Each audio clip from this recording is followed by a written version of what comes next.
सहकारी मित्रांनो, सर्वांना नमस्कार. जय सहकार.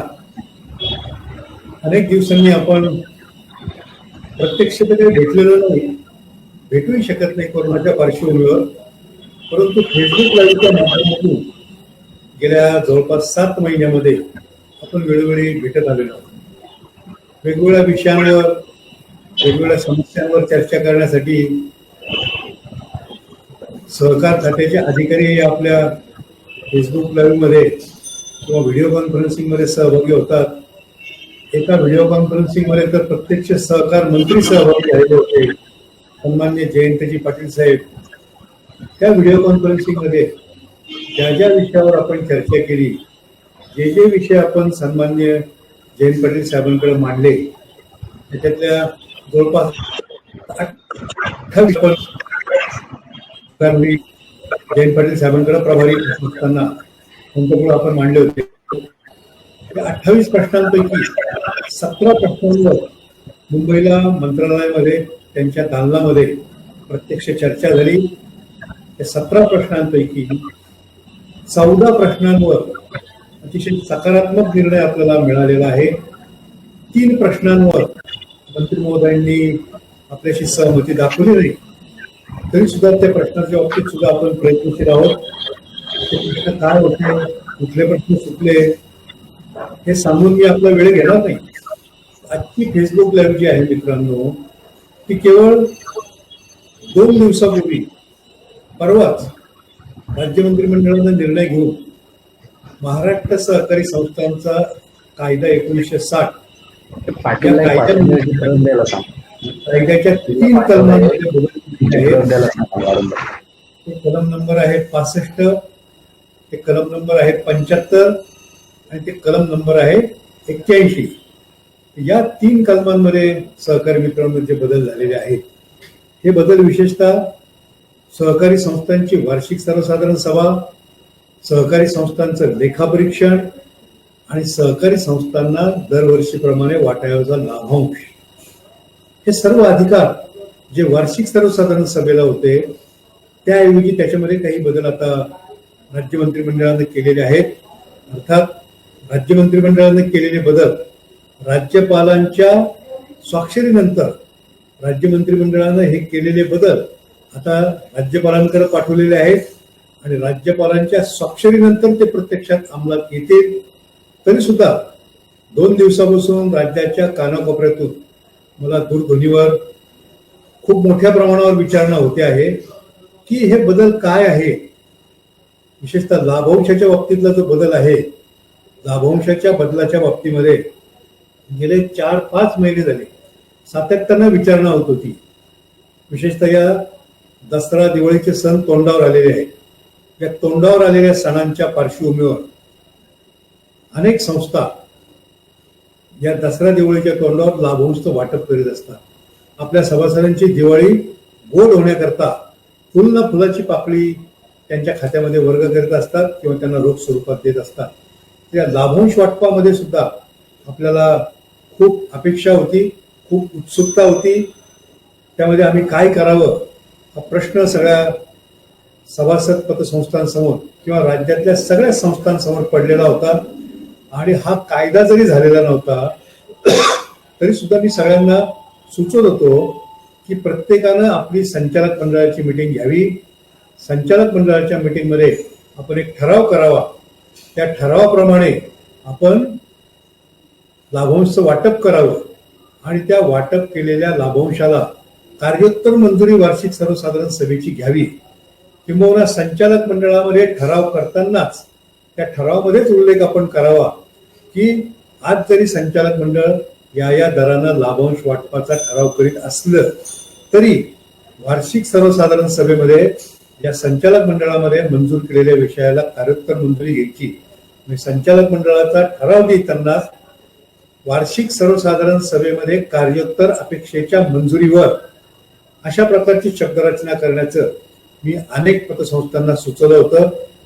आणि त्या पार्श्वभूमीवर हे जे राज्य मंत्रिमंडळानं आता बदल केलेले आहेत, आणि हे बदल करताना सुद्धा मला आवर्जून सांगावं असं वाटतं की राज्य फेडरेशननं मंत्री महोदयांच्या व्हिडिओ कॉन्फरन्सिंग मध्ये याची मागणी केली, प्रत्यक्ष मंत्रालयामध्ये मंत्री महोदयांच्या दालनामध्ये जी बैठक झाली त्यामध्ये आपण ही मागणी केली आणि त्यानंतर सुद्धा सातत्यानं आपला पाठपुरावा आम्ही करतच होतो आपल्या सर्वांच्या वतीनं. त्याचंच मला वाटतं हे फलित आहे. हे राज्य मंत्रिमंडळानं मंजूर केलेला ठराव काय आहे हे अद्याप स्पष्ट झालेलं नाही. येत्या 2 दिवसामध्ये त्यामध्ये स्पष्टता येईल. तरी सुद्धा राज्य मंत्रिमंडळानं केलेला ठराव काय आहे, त्याचे अर्थ अन्वनार्थ काय निघू शकतात याविषयी आपल्याला चर्चा करायची आहे. आणि राज्यातून फोनवर प्रचंड विचारणा होत असल्यामुळे थोडंसं घाईघाईने का होईना आजही आम्ही आपल्याला स्पष्टपणे काही विवेचन करू शकणार नाही. तरीही टेंटेटिव्ह स्वरूपात का होईना आपल्याला याविषयी माहिती व्हावी म्हणून आज हा फेसबुक लाईव्हचा प्रयत्न फेसबुक लाईव्ह आपण करीत आहोत. या फेसबुक लाईव्ह मध्ये माझे राज्य फेडरेशन मधले 2 प्रमुख सहकारी, आमचे ज्येष्ठ संचालक, राज्य फेडरेशनचे खजिनदार सन्माननीय दादाराव तुपकर, इथे जालन्याच्या महालक्ष्मी पतसंस्थेचे गेले अनेक वर्ष चेअरमन आहेत आणि पतसंस्था चळवळीतले एक कायदेतज्ञ, अनुभवी मार्गदर्शक म्हणून दादाराव संपूर्ण राज्यामध्ये ओळखले जातात. त्याचबरोबर सन्माननीय दीपकजी पटवर्धन हे देखील राज्य फेडरेशनचे विद्यमान संचालक आहेत. दीपक पटवर्धनांची स्वामी स्वरूपानंद पतसंस्था ही कोकणामध्ये नावाजलेली आहे. त्यांच्या पतसंस्थेचं मी आपल्याला खरं तर खूप कौतुक करायला पाहिजे. इतकं त्यांचं काम चांगलं आणि आदर्शवत अशा प्रकारचं आहे. तो आजचा विषय नसल्यामुळे मी आपल्याला फक्त एवढंच सांगू इच्छितो की माझे सहकारी दीपकजी हे उत्तम कायदेतज्ञ आहेत. कायद्याचा सखोल अभ्यास दीपकजी करतात. ते पतसंस्था चळवळीमध्ये स्वामी स्वरूपानंद पतसंस्थेची ज्याप्रमाणे चेअरमन आहेत तसे ते स्वतः व्यवसायानं ऍडव्होकेट आहेत. प्रॅक्टिसिंग ऍडव्होकेट ते आहेत. म्हणजे अनेक वकील असतात पण LLB घेतली म्हणून आपण त्यांना वकील म्हणायचं. दीपकजी प्रत्यक्षामध्ये कोर्टामध्ये सुद्धा काम करतात. आपल्या सर्वांच्या वतीनं न्यायालय आणि प्रत्येक राज्य फेडरेशनच्या कार्यक्रमामध्ये ते कायदेशीर आपली बाजू मंत्रिमंडळाच्या सगळ्यांसमोर मांडत असतात. याबाबत माझ्यापेक्षा अधिक विवेचन दीपकजी पटवर्धन चांगल्या प्रकारे करू शकतील. आत्ताच दीपक महाडिकांची मला एक सूचना मिळते आहे की याच्यामध्ये स्पष्टता नाहीये. मंत्रिमंडळाच्या ठरावामध्ये निश्चितपणे नाहीये. राज्यपालांचा वटहुकूम निघाल्यानंतर ती स्पष्टता येईल. परंतु तरी सुद्धा ही राज्यपालांची वटहुकमावर सही होण्यापूर्वी सुद्धा आपण यामध्ये निर्णय कसा घ्यावा, काय घ्यावा यामध्ये दीपकजी पटवर्धन आणि दादाराव तुपकर आपल्या सगळ्यांना मार्गदर्शन करणार आहेत. तेव्हा आपण सुरुवात करूया. सर्वात प्रथम दीपकजींना विनंती करतो की हे जे काही कलम 65, कलम 75 आणि कलम 81 मध्ये बदल झालेला आहे या संदर्भात दीपकजी आपण विवेचन करावं. दीपकजी पटवर्धन. नमस्कार काकासाहेब. नमस्कार. सुरुवातीलाच तुमचं मनापासून अभिनंदन करेन आणि तुम्हाला धन्यवादही देईन, कारण पतसंस्थांच्या बाबतचे महत्वाचे प्रश्न तुम्ही राज्य स्तरावर केवळ उपस्थित केले नाहीत तर त्या संदर्भाने महाराष्ट्र मंत्रिमंडळाने निर्णयही घेतले. ही तुमच्या नेतृत्वाखाली पतसंस्था फेडरेशनची ताकद आहे आणि एक नवीन रूप पतसंस्था फेडरेशनचं आम्ही सर्व पतसंस्था संचालक हे अनुभवत आहोत. दिवाळी सणापूर्वी लाभांश दिला जावा. खरा तर तो लाभांश पगारदार पतसंस्था जून मध्येच वितरित करत असतात. मात्र कोविडच्या या पार्श्वभूमीवर हा विषय लांबला होता. वार्षिक सर्वसाधारण सभेला मुदतवाढ मिळावी म्हणून मागणी आपण सातत्याने करत होतो. त्याही संदर्भात मंत्रिमंडळाने निर्णय केला आहे. ऑडिटरच्या नियुक्ती संदर्भातही काही विषय उत्पन्न झाले होते. त्या संदर्भातही मंत्रिमंडळाने निर्णय केला आहे. या निर्णयाकडे जाण्यापूर्वी मी थोडीशी पार्श्वभूमी तुम्हाला सांगतो की सद्यस्थितीमध्ये राज्य पतसंस्था फेडरेशनच्या प्रस्तावावर सकारात्मक प्रतिसाद देत राज्य मंत्रिमंडळाने या महत्वाच्या विषयासंदर्भात आवश्यक तो निर्णय पारित केला कायदा बदल सुचवले, मात्र सद्यस्थितीमध्ये हाऊस चालू नाही, विधिमंडळाचं अधिवेशन नाही, अशा स्थितीमध्ये जर कायदा करायचा असेल तर तो अध्यादेशाच्या स्वरूपात अस्तित्वात येतो. राज्य मंत्रिमंडळाने मंजूर केलेले विषय हे मंजुरीसाठी राज्यपाल महोदयांकडे जातील आणि राज्यपाल महोदयांची त्यावर स्वाक्षरी झाली किंवा त्यांची मंजुरी मिळाली की मग त्याचे अध्यादेश होतील आणि अध्यादेश झाले की त्यानुसार सहकार खातं या सर्व संदर्भात आपापली परिपत्रकं ही निर्गमित करतील. म्हणजे सद्यस्थितीमध्ये मंत्रिमंडळाने घेतलेले निर्णय हे कार्यान्वित करण्यासाठी आपल्याला थेट पद्धतीने उपयोगात नाहीत, मात्र राज्यपाल महोदयांच्या स्वाक्षरीनंतर त्याचं रूपांतर अध्यादेशामध्ये होईल आणि त्या अध्यादेशांच्या अनुषंगाने सहकार खातं आपल्याला पाहिजे ज्या काही मागण्या आपण केल्या त्यानुसार मंत्रिमंडळाने घेतलेल्या निर्णयानुसार कायद्यामधले आवश्यक बदल करत ती परिपत्रकं निर्गमित करतील. ही आहे कार्यपद्धती. म्हणजे सद्यस्थितीमध्ये मंत्रिमंडळाने आपल्याला अपेक्षित असलेले बदल हे कायद्यामध्ये करायला परवानगी दिलेली आहे. या परवानगीला अध्यादेशाचं स्वरूप प्राप्त झालं की त्या अनुषंगाने आवश्यक असणारी परिपत्रकं ही निर्गमित होतील आणि त्याप्रमाणे आपण कार्यवाही करू शकू. 31 मार्च पर्यंत वार्षिक सर्वसाधारण सभा घेण्याचा निर्णय यापूर्वीच मंत्रिमंडळाने घेतलेला आहे. मात्र आपण अनेक दिवस वाट बघतोय पण त्या संदर्भात परिपत्रक आलेलं नाही. याचं कारण त्याचं अध्यादेशात रूपांतर झालेलं नाही आहे. पण आता हा परिपूर्ण प्रस्ताव ज्यावेळेला राज्यपाल महोदयांकडे जाईल त्याप्रमाणे लवांदे मॅडमनी ज्या पद्धतीने सांगितलं त्या पद्धतीने या 2-3 दिवसामध्ये ही सर्व कार्यवाही पूर्ण होईल. त्यामुळे आज आपण जे फेसबुक लाईव्ह करतोय ती आपली एक तयारी आहे, पूर्व तयारी आहे असं म्हटलं तर वावगं ठरणार नाही. मी महाडिक साहेबांनी आता एक प्रश्न विचारला, त्यामुळे जो ड्राफ्ट माझ्याकडे मंत्रिमंडळाच्या मंजुरीचा आहे त्याचं थोडक्यात वाचन करतो. पहिला पॅरेग्राफ काही मी वाचत नाही, दुसरा पॅरेग्राफ आणि तिसरा पॅरेग्राफ वाचणं मला रिलिव्हंट वाटतं. यास्तव संस्थेतील शिल्लक रकमेच्या विनियोगाचे अधिकार पुढील वर्षाच्या आर्थिक पत्रकास मंजुरी देणे व लेखापरीक्षकांची नेमणूक करणे असे महत्त्वाच्या विषयांबाबत सन 2020-21 साठी वार्षिक सर्वसाधारण सभेने मंजूर करण्याऐवजी मंजुरीचे अधिकार संचालक मंडळास देण्याचा तसेच सदर संचालक मंडळाच्या मंजुरीला लगतच्या होणाऱ्या वार्षिक सर्वसाधारण सभेमध्ये मंजुरी घेणे आवश्यक असल्याचा निर्णय घेण्यात आला. तसेच ज्या संचालक मंडळाचा शिल्लक असलेला कालावधी 2.5 वर्षापेक्षा कमी आहे अशा संचालक मंडळातील रिक्त पदे त्या प्रवर्गातील आहेत त्याच प्रवर्गातील सदस्यांमधून नामनिर्देशनाने भरण्याचा अधिकार संचालक मंडळाला असेल असा निर्णय घेण्यात आला. काय निर्णय घेण्यात आला की वार्षिक सर्वसाधारण सभेच्या पूर्वी संचालक मंडळाने नफ्यातून काही रक्कम वर्ग करण्याबाबत चा अधिकार हा संचालक मंडळाला देण्यात आला आणि त्यानंतर होणाऱ्या वार्षिक सर्वसाधारण सभेमध्ये त्याला मंजुरी घेण्यात यावी असा अधिकार संचालक मंडळाला देण्यात आला. आता याच्या पुढच्या पॅरेग्राफमधला पहिला शब्द हा आपल्याला कन्फ्युज करतोय. याशिवाय वार्षिक सर्वसाधारण सभा होईपर्यंत संस्थेस नफ्याचा कोणताही भागाचा विनियोग करता येणार नाही.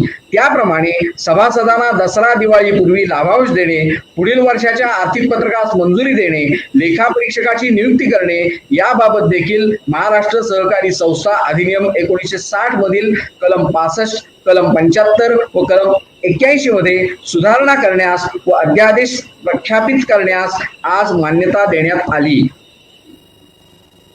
पहिला पॅरेग्राफ वाचल्याशिवाय पुढचा पॅरेग्राफ जो वाचला तर याशिवाय वार्षिक सर्वसाधारण सभा होईपर्यंत संस्थेत नफ्याचा कोणताही भागाचा विनियोग करता येणार नाही असं वाचून आपण त्यातून गैरअर्थ काढू शकतो. याशिवाय म्हणजे वरती जो पॅरेग्राफ सांगितलाय हे वेगळे अधिकार संचालक मंडळाला दिले गेलेले आहेत. हे जर अधिकार नसतील तर सर्वसाधारण सभा होईपर्यंत आपल्याला नफ्याचा विनियोग करता येणार नाही असा याचा अर्थ आहे. त्यामुळे पूर्णपणे स्पष्टता मंत्रिमंडळाच्या निर्णयाच्या या जो काही ड्राफ्ट आहे त्यामधून दिसते. कोणत्याही प्रकारचं संशय किंवा कोणत्याही प्रकारचं कन्फ्युजिव्ह स्टेटमेंट याच्यामध्ये नाही. पहिला पॅरेग्राफ वाचल्यानंतर याशिवाय याचा अर्थ संचालक मंडळाला या पॅरेग्राफ मध्ये म्हटल्याप्रमाणेचे अधिकार दिल्याशिवाय हे जर अधिकार नसतील तर वार्षिक सर्वसाधारण सभा झाल्याशिवाय अशा प्रकारे नफ्याचा विनियोग करता येणार नाही असा याचा अर्थ आहे. त्यामुळे या मंत्रिमंडळाच्या निर्णयाप्रमाणे कलम 75, कलम 65 आणि कलम 81 मध्ये दुरुस्ती करायला मंत्रिमंडळाने मंजुरी दिली आहे. आता आपण कलम 65 याचा थोडासा अन्वयार्थ लावूया. तो कुठे आपल्याला आवश्यक आहे तर या कलम 65 मध्ये आपण आर्थिक स्टेटमेंट तयार करतो. जो नफा येतो त्याची विगतवारी करण्याचा, रिझर्व्ह फंड काढण्याचा, डिव्हिडंड जाहीर करण्याचा असे जे काही प्रकार असतात ते या 65 कलमाच्या माध्यमातून केले जातात. 65 कलमामध्ये या संदर्भात तरतुदी आहेत. ते ह्याच्यामध्ये असं म्हटलेलं आहे, provided that no part of the profit shall be appropriated except with the approval of annual general meeting and in conformity with the act and bylaws of the society. म्हणजेच वार्षिक सर्वसाधारण सभेच्या मंजुरीशिवाय निव्वळ नफ्यातली कोणतीही रक्कम ही विनियोगात आणता येणार नाही असं 65 कलम मूळ 65 कलम सांगतं. आता जे आपण आधी मंत्रिमंडळाचा निर्णय वाचला त्यानुसार हे अधिकार वार्षिक सर्वसाधारण सभा होण्यापूर्वी संचालक मंडळाला दिलेले आहेत. त्यामुळे या 65 कलमामध्ये वार्षिक सर्वसाधारण सभेच्या मंजुरीनंतर विनियोग हा जो भाग आहे याच्यामध्ये अमेंडमेंट येईल. या संदर्भात अध्यादेश पारित होईल. म्हणजेच संचालक मंडळ निव्वळ नफ्याची विगतवारी ही करू शकेल. तो अधिकार आत्तापुरता संचालक मंडळाला दिलेला आहे. मात्र हा मंजूर केलेला जो काही नफा आहे किंवा नफ्याची वाटणी आहे त्या वाटणी संदर्भातला प्रस्ताव नंतर होणाऱ्या वार्षिक सर्वसाधारण सभेपुढे ठेवून त्याला मंजुरी घेणं हे क्रमप्राप्त असणार आहे. त्यामुळे कलम 65 मध्ये वार्षिक सर्वसाधारण सभेच्या मंजुरीनंतर नफ्याची वाटणी करता येईल किंवा त्याचा विनियोग करता येईल हे जे कलम ही जी शब्दरचना आहे त्याच्यामध्ये अध्यादेश निघाल्यानंतर बदल होईल आणि त्यामध्ये संचालक मंडळाला हे अधिकार नफा वाटणीचे दिले गेलेले आहेत असा अंतर्भाव होईल. आता कलम 75 हे वार्षिक सर्वसाधारण सभेचं कलम आहे. या वार्षिक सर्वसाधारण सभेमध्ये आपल्याला 31 मार्च पर्यंत मुदत दिल्याची आपण मंत्रिमंडळाचा यापूर्वीचा निर्णय ऐकलेला आहे. त्या संदर्भात किती काही अमेंडमेंट आहे म्हणजे 30 सप्टेंबर पर्यंत ही आपल्याला मुदत होती ती आता 31 मार्च पर्यंत दिली गेलेली आहे. असा नवीन अध्यादेश अस्तित्वात येईल. त्यामुळे कलम 75 मध्ये त्यानुसार बदल केले जातील. तसंच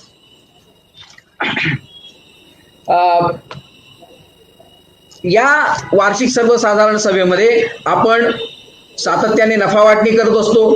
लाभांशाच्या संदर्भात आपण मंजुरी देत असतो. हे जे सर्व विषय आहेत ते आता 75 सेक्शन प्रमाणे वार्षिक सर्वसाधारण सभा होण्यापूर्वी संचालक मंडळाने करावयाचे आहेत. अशा प्रकारचा अध्यादेश किंवा अशा प्रकारची शब्दरचना सहकार कायद्यातल्या विशिष्ट म्हणजे 75 कलम 65 कलम आणि 81 कलमामध्ये येईल असं हे मंत्रिमंडळाचा जो काही प्रस्ताव आहे अध्यादेश तयार करण्यासाठी जो काही प्रस्ताव मंजूर केलेला आहे ते सांगतो. आता त्याच्यानंतर कलम 81 हे ऑडिटरच्या नियुक्ती संदर्भातलं कलम आहे. ऑडिट कसं करावं, ऑडिटची कार्यपद्धती, त्याप्रमाणे ऑडिटची नियुक्ती हे सर्व विषय 81 कलमामध्ये येतात. सद्यस्थितीमध्ये 31 मार्च अखेर संपलेल्या वर्षापर्यंत जे ऑडिट करायचं आहे त्या संदर्भातले ऑडिटर यापूर्वीच आपण नियुक्त केलेले आहेत. गेल्या वार्षिक सर्वसाधारण सभेमध्ये आपण त्या वर्षाच्या वार्षिक सर्वसाधारण सभेच्या माध्यमातून ऑडिटरची नियुक्ती करत असतो. सध्या वर्ष या चालू वर्षामध्ये आता कोणत्याही प्रकारे आपण ऑडिटरची नियुक्ती केलेली नाही. पण या नवीन ड्राफ्ट मध्ये ऑडिटरच्या नियुक्तीचे अधिकार हे संचालक मंडळाकडे दिले गेल्याचं प्रारूप स्टेटमेंट मध्ये दिसतंय. मात्र ऑडिटरची नियुक्ती 31 मार्च पर्यंत आपण केली तरी कोणतीही अडचण होणारी नाही. मात्र जर आपल्याला संचालक मंडळाला जर अधिकार मिळालेले असतील तर त्यानुसार ऑडिटरची नियुक्ती आपल्याला करता येईल. मात्र या संदर्भात अध्यादेश आपल्या समोर आल्याशिवाय अधिक स्पष्टता येणार नाही. त्याचप्रमाणे वार्षिक सर्वसाधारण सभेमध्ये आपण रेक्टिफिकेशन रिपोर्ट हे सुद्धा सादर करत असतो आणि त्याला मंजुरी घेत असतो. सद्यस्थितीमध्ये ऑडिट रिपोर्ट ज्यांचे प्राप्त झालेले आहेत त्यांना 90 दिवसामध्ये रेक्टिफिकेशन पाठवणं आवश्यक असतं. मात्र या रेक्टिफिकेशन रिपोर्टला वार्षिक सर्वसाधारण सभेची मंजुरी मिळाल्याशिवाय आपल्याला ते डिपार्टमेंटला सादर करता येत नाहीत.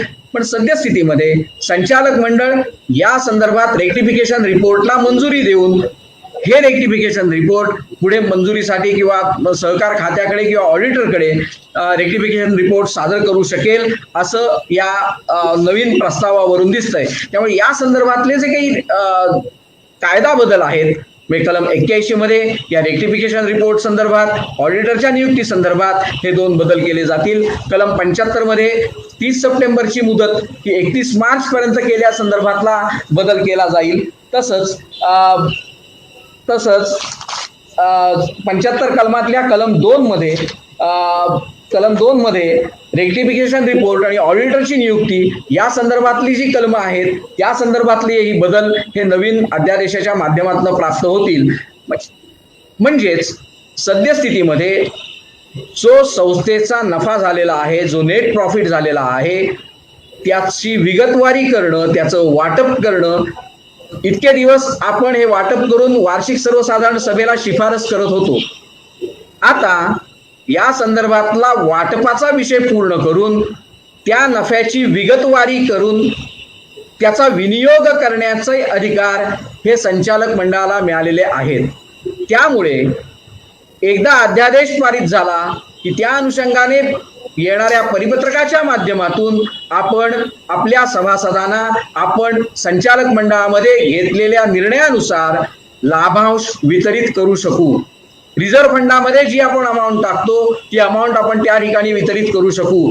अन्य जे काही नफ्याची वाटणी आपण करतो त्या वाटणीला आपण अकाउंटिंग परिभाषेत त्या संदर्भातल्या नोंदी करून त्या नफ्याचा विनियोग करू शकू. फक्त आपल्यावर जबाबदारी एवढीच राहील, ज्या वेळेला आपण वार्षिक सर्वसाधारण सभा घेऊ त्या वार्षिक सर्वसाधारण सभेमध्ये आपण संचालक मंडळाने मंजूर केलेली नफा वाटणी आणि त्याचा केलेला विनियोग या संदर्भातला विषय ठेवून त्याला वार्षिक सर्वसाधारण सभेची मंजुरी घ्यावी लागेल. सद्यस्थितीमध्ये काकासाहेब कोयटेंच्या माध्यमातून आपण जे विषय सरकार दरबारी मांडले त्याला मंत्रिमंडळाने मंजुरी दिली आणि लाभांश हा जो अडकलेला होता तो लाभांश वितरित करण्यासाठी आवश्यक असणारी कायदेशीर तरतूद ही आता अस्तित्वात लवकरच येईल आणि त्यानुसार परिपत्रक निघेल. यासाठी हे जे कालचे निर्णय झालेले आहेत त्या निर्णयाप्रमाणे कलम 65, कलम 75 आणि कलम 81 याच्यामध्ये आवश्यक बदल केले जातील आणि ते बदल झाल्यानंतर आपण त्यावर कारवाई करू शकू असा याचा सर्व अर्थ हा अभिप्रेत आहे. धन्यवाद.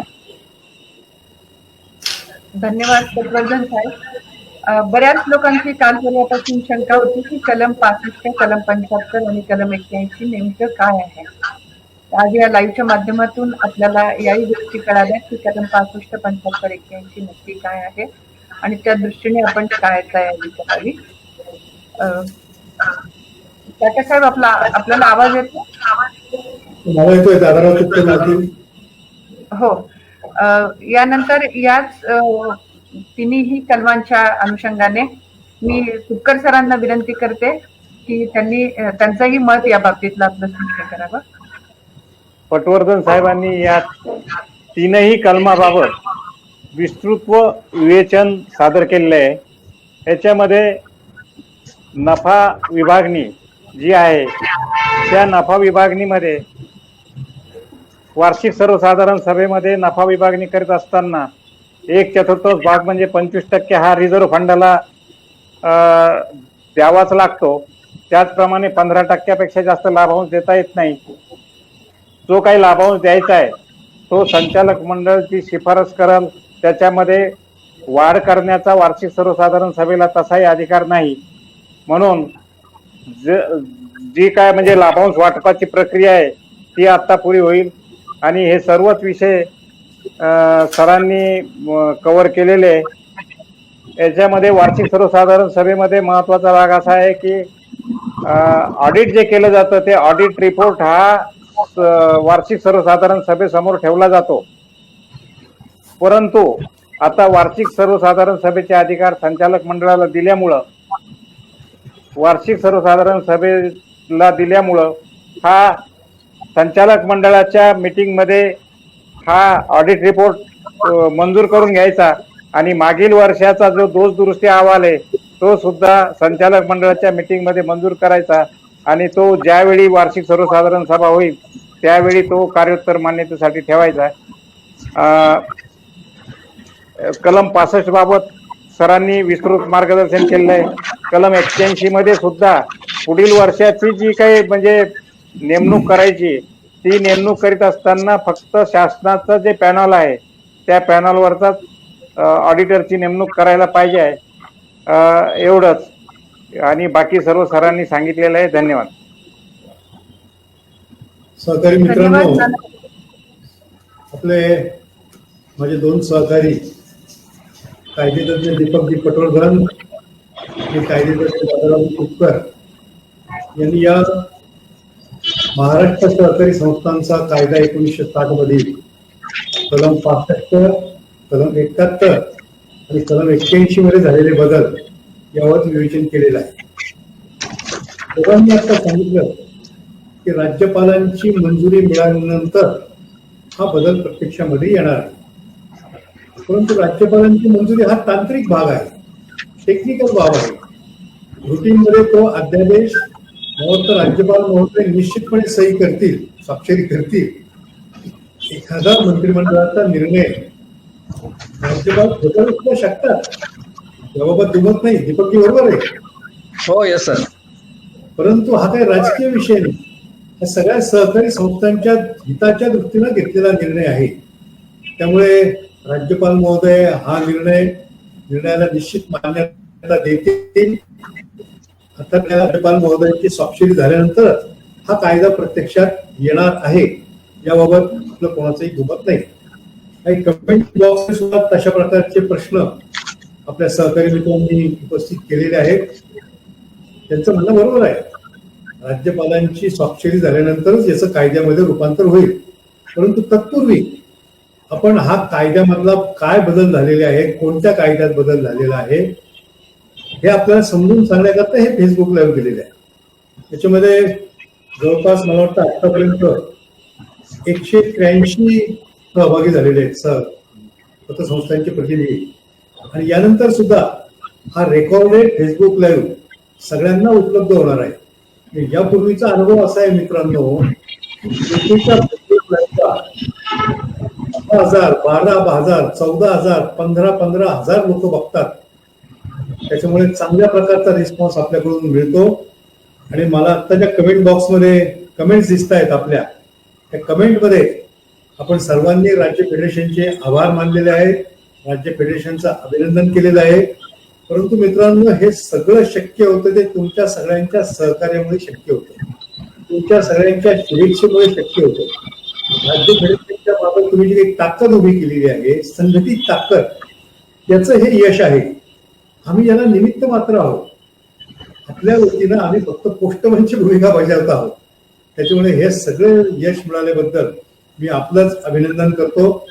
काही शंका ज्या या ठिकाणी विचारल्या गेलेल्या आहे त्यामध्ये तिथे ऍपचा उल्लेख केला. आता फेडरेशन जे ऍप तयार करत आहे ते कधीपासून इम्प्लिमेंट होणार आहे, कधीपासून त्याचं कार्यरत होणार आहे, तर येत्या 15 दिवसामध्ये हे ऍप निश्चितपणे कार्यरत होईल. परंतु हे ऍप कार्यरत होण्यापूर्वी हे ऍप काय आहे, या ऍप मध्ये आपल्याला राज्य फेडरेशन कुठल्या सेवा देणार आहे, कुठल्या सर्व्हिसेस देणार आहे याचं विवेचन करणारं सुद्धा एक फेसबुक लाईव्ह येत्या 4 ते 5 दिवसात आम्ही घेणार आहोत. ऍप संबंधी ज्यांची शंका आहे, मला वाटतं रत्नाकर कलामकर यांनी ती शंका विचारलेली आहे. या फेसबुक लाईव्ह मध्ये प्रदीप साहेब या आपल्या सगळ्या शंकांचं निश्चितपणे निरसन होईल याची खात्री बाळगा आणि आपण सर्वांनी या ऍपचा लाभ घ्यावा. त्याचप्रमाणे अनेकांच्या मनामध्ये एक शंका आहे, 2 दिवसामध्ये हीच शंका मला अनेकांनी विचारली. आताच्या कमेंट बॉक्समध्ये सुद्धा गणेश वायकोस आणि संतोष नागरे यांनी हीच शंका विचारलेली आहे की एजीएमच्या मान्यतेशिवाय लाभांश वाटप करता येणार नाही असे शासनाच्या आदेशात म्हटलेले आहे. तर दीपकजींनी आता त्याचं स्पष्टीकरण केलेलं आहे. मित्रांनो, आदेश आपण स्पष्टपणे वाचा. आपला प्रत्येक शब्द महत्वाचा असतो. वाक्य हे पूर्णपणे वाचावं लागतं आणि ही शासकीय भाषा आहे. शासनाच्या आदेशामध्ये शासकीय भाषा वापरल्यामुळे आपल्या सगळ्यांचे गैरसमज होणं साहजिक आहे. परंतु हा आदेश जर मित्रांनो आपण त्यातला प्रत्येक शब्द लक्षपूर्वक वाचला, दीपकजींनी सांगितलं योग्य आहे. त्या आदेशामध्ये मित्रांनो म्हटलेलं आहे, एकेका शब्दाकडे लक्ष द्या. याशिवाय या आदेशामधला शेवटचा कॉलम जो आहे, याशिवाय वार्षिक सर्वसाधारण सभा होईपर्यंत संस्थेस नफ्याच्या कोणत्याही भागाचा विनियोग करता येणार नाही. एवढंच वाक्य जर आपण वाचलं, गणेशजी आणि संतोषजी तुम्ही काढलेला अर्थ योग्य आहे, परंतु त्या पुढे जाऊन आपण वाचलं पाहिजे. त्या पुढे म्हटलेलं आहे की त्याचप्रमाणे सभासदांना दसरा दिवाळीपूर्वी लाभांश देणे.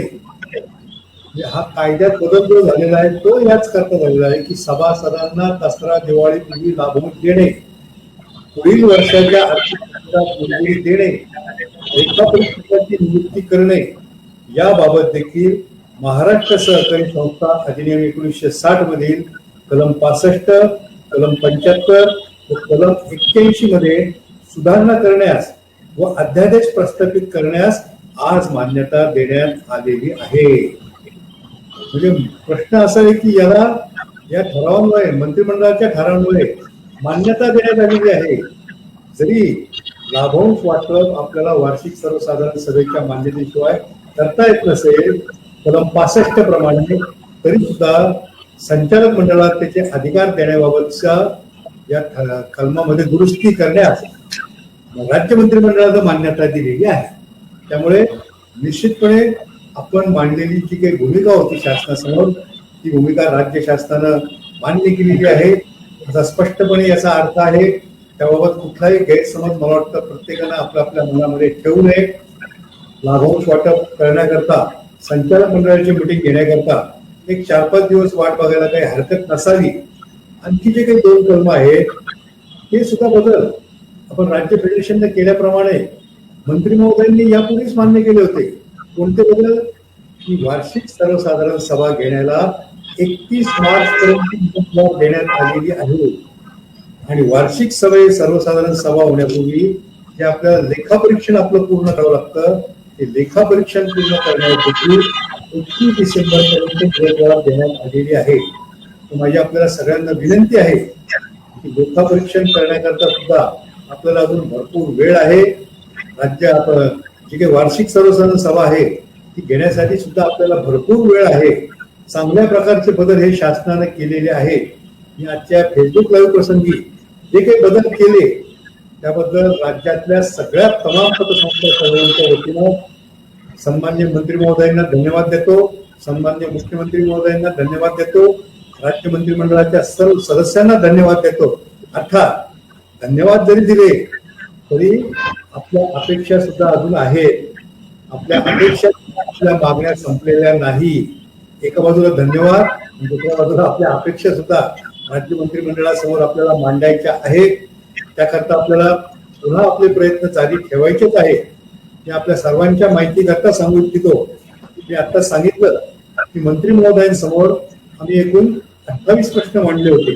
त्या 28 प्रश्नांपैकी 17 प्रश्नांचा त्यांनी जवळपास 2 तास मंत्री महोदयांच्या दालनात तब्बल 2 तास 10 मिनिटं याच्यावर मिटिंग झाली. या 2 तासामध्ये 17 प्रश्नांवर 28 प्रश्नांपैकी 17 प्रश्नांवर चर्चा झाली. त्याच्यामध्ये 3 प्रश्नांबाबत मंत्री महोदयांनी आणि अधिकारी महोदयांनी असहमती दर्शवली. तरी 14 प्रश्नांबाबत अधिकारी आणि सन्माननीय स्वतः मंत्री महोदय आपल्या मताशी सहमत झालेले आहेत. त्या मिटिंगचं मंत्रिमंडळात त्या आपल्या मंत्रालयात झालेल्या मिटिंगचं प्रोसिडिंग सुद्धा झालेलं आहे. त्या प्रोसिडिंगची कॉपी सुद्धा आपल्याकडे आहे. परंतु या प्रोसिडिंग प्रमाणे जे काही अध्यादेश काही परिपत्रक अजून निघणं बाकी आहे त्याकरता आपल्याला वाट बघावी लागणार आहे. आपण खूप प्रयत्न आपल्या राज्य फेडरेशनच्या सर्व व्यवस्थापका सुरेखाताई लवांडे या दिवसातनं 2-2, 3-3 चक्रा सहकार्यायुक्त कार्यालयात मारतात. परंतु मराठीत म्हण आहे ना, म्हणतात ना, सरकारी कामाने 6 महिने थांब. अशा पद्धतीनं 6 दिवस का होईना आपल्याला थांबावं लागणार आहे. दरम्यान गेल्या 8 तारखेला मंत्री महोदयांचा सन्मान सोहळा आम्ही आयोजित केला होता. कृतज्ञता सोहळा सांगलीमध्ये आयोजित केला होता. परंतु आपल्या सगळ्या मागण्यांबाबत आपलं परिपत्रक न निघाल्यामुळे हा कृतज्ञता सोहळा आपण स्थगित केलेला आहे. मंत्री महोदयांना आपल्या सर्वांच्या वतीनं आम्ही स्पष्टपणे सांगितलं की जोपर्यंत या आमच्या सगळ्या प्रश्नांची तड लागणार नाही, आम्हाला न्याय मिळत नाही, तोपर्यंत आपल्या प्रती कृतज्ञता आम्ही व्यक्त करणार नाही. आपल्याला धन्यवाद निश्चितपणे देऊ. 3 प्रश्न का होईना आपण परिपत्रक काढून मार्गी लावले. आताही नव्यानं 3 प्रश्न मार्गी लागलेले आहेत. तरी सुद्धा या 17 पैकी 14 मागण्यांवर अद्याप पतसंस्थांच्या 14 मागण्यांवर परिपत्रक निघणं प्रलंबित आहेत. याबाबत आणखी यश आपल्याला जोपर्यंत मिळत नाही तोपर्यंत हा कृतज्ञता सोहळा आम्ही आयोजित करणार नाही. आणि केलाच काही प्रश्न आपले मार्गी लागले तरी कृतज्ञता सोहळा आणि आपल्या अपेक्षा त्यांच्या समोर मांडण्याकरताच एक कार्यक्रम आपण निश्चितपणे घेऊया. परंतु या कोरोनामुळे आपल्याला त्या कार्यक्रम मोठ्या प्रमाणावर कदाचित करता येणार नाही. तर प्रमुख पदाधिकाऱ्यांनी त्या कार्यक्रमाला निश्चितपणे हजर राहावं. आज सुद्धा या फेसबुक लाईव्हला खूप चांगल्या प्रकारचा प्रतिसाद आपण दिलेला आहे. जवळपास पाऊण तास झाले आपण 150-200च्या वर लोक या फेसबुक लाईव्ह मध्ये जोडलेले आहोत. आणि यानंतर सुद्धा हे रेकॉर्डेड फेसबुक लाईव्ह आम्ही राज्य फेडरेशनच्या युट्यूब चॅनलवर फेसबुक पेजवर प्रकाशित करणार आहोत. युट्यूब चॅनल सुद्धा मित्रांनो आपण बघत चला. आतापर्यंत जे फेसबुक लाईव्ह झाले ते सगळे युट्यूब चॅनलवर आपल्याला राज्य फेडरेशनच्या युट्यूबवर आपल्याला बघायला मिळतील, फेसबुक पेजवर बघायला मिळतील. अत्याधुनिक तंत्रज्ञान वापरायला आपण सर्वांनी सुरुवात केली पाहिजे आणि तोच सध्या आपल्याला चांगला पर्याय निश्चितपणे आहे. तेव्हा मी आपल्या सगळ्यांना या फेसबुक लाईव्ह मध्ये सहभागी झालेल्या सर्व सहकारी मित्रांना आणि सहभागी झालेल्या न मित्रांना सुद्धा मी धन्यवाद देतो. ते सुद्धा हे फेसबुक लाईव्ह बघणार आहेत. त्यांनी ज्यांनी काही प्रश्न विचारलेले आहेत त्या काही प्रश्नांचं मी आपल्याला समाधान करण्याचा प्रयत्न निश्चितपणे केलेला आहे. यानंतरही काही आपले प्रश्न असतील तर आपण दूरध्वनीद्वारे आम्हाला विचारू शकता. आणि राज्य फेडरेशनचे सर्व सहकारी आमचे दूरध्वनी तुम्हाला 24 तास खुले आहेत. 24 तास मी जाणीवपूर्वक सांगतो आहे. 24 तास, 12 तास नव्हे. तर मित्रांनो, या कोरोनाच्या काळामध्ये सुद्धा रात्री 12-12, 1-1 वाजता सहकारी मित्रांचे मला फोन येत होते. अतिशय धास्तावलेली होती सहकारी पतसंस्थांची चळवळ. तर रात्री 12-12, 1-1, 2-2 वाजता सुद्धा मी त्यांचं समाधान केलेलं आहे. त्यांचे प्रश्न काय होते, त्यांच्या समस्या काय होत्या, मी त्यांचं काय समाधान केलं या ठिकाणी सांगून मी विषयांतर करणार नाही. एखाद्या कार्यक्रमामध्ये निश्चितपणे त्याबाबत मी आपल्याशी बोलेल. पुन्हा एकदा मी आपल्या सगळ्यांना धन्यवाद देतो आणि आपल्या सगळ्यांसमोर या प्रश्नाचं चांगल्या प्रकारे विवेचन केल्याबद्दल खर तर माझे सहकारी आहेत दोघेही, त्यांचा आभार मानण्याचं कारण नाही, परंतु सगळ्या पतसंस्था चळवळीच्या वतीनं दीपकजी पटवर्धन आणि दादाराव चुटकर यांना मी मनापासून धन्यवाद देतो.